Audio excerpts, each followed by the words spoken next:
അമ്മേ മഹാമായേ ദേവി,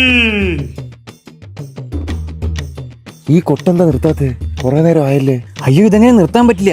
ഈ കൊട്ട് കേട്ട് ദേവി ഇറങ്ങി വന്ന് എല്ലാരെയും അനുഗ്രഹിക്കുമെന്നാ വിശ്വാസം. ഇതിന്റെ ഇടയിൽ ഈ കൊട്ടങ്ങാനും നിർത്തിയ ദേവി ഉഗ്രകോപിയാകും. ദേവി, അയ്യോ നെഞ്ചുവരെ എടുക്കുന്നേ.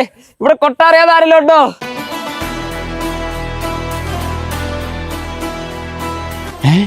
നിന്നെ കണ്ടിട്ട് കൊട്ട അറിയാവുന്ന ആളായിട്ട് തോന്നുന്നില്ലല്ലോ.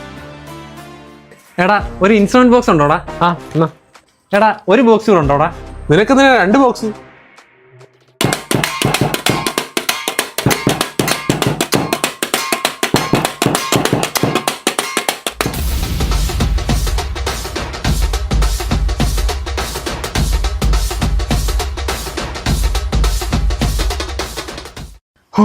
ദേവി അനുഗ്രഹിച്ചിരിക്കണം.